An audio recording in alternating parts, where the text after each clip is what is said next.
In today's Gospel reading, we encounter a familiar passage as Jesus enters the temple in Jerusalem and drives out the money changers.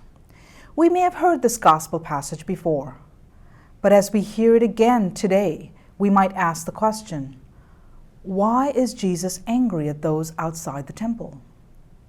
Why does our Lord speak so strongly to those who are buying and selling in the temple area? Jesus is teaching the people an important truth about the temple.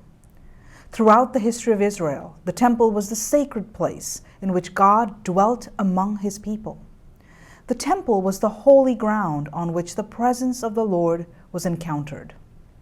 What took place at the temple mattered so much because the temple was unlike any other place of human experience.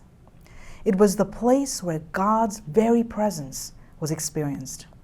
And the only appropriate response in this sacred place was to praise and worship God. The appropriate response to God's love, mercy, and presence in the temple was adoration, thanksgiving, and reverence. This explains Jesus' actions when he enters the temple area.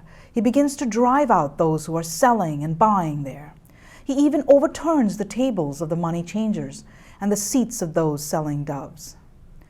As we ponder this image of Jesus in the temple, it is good to remember that Jesus is not saying that these ordinary human activities of buying and selling are not good. After all, these people were earning a living through their work.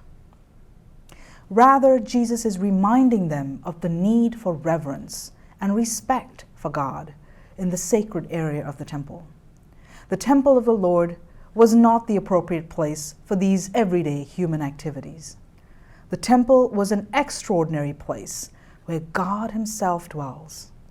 And by making the temple into a marketplace, the people were placing the human over the divine. They were, in fact, denying the holy presence of God in the temple. So this is why Jesus says to them, "My house shall be called a house of prayer for all peoples, but you have made it a den of thieves." Let us remember also that as Jesus continues his journey into Jerusalem, he is also preparing to be falsely accused by the religious authorities. Our Lord is in fact preparing to enter into the sacred mystery of his suffering and death on the cross.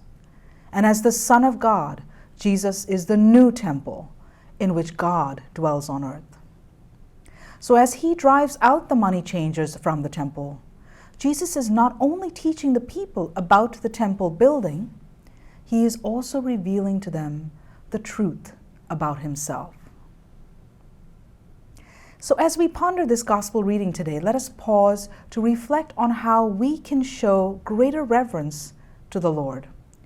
How we can show reverence to our Lord, not only when we are in church, but as we encounter the Lord in our brothers and sisters each day.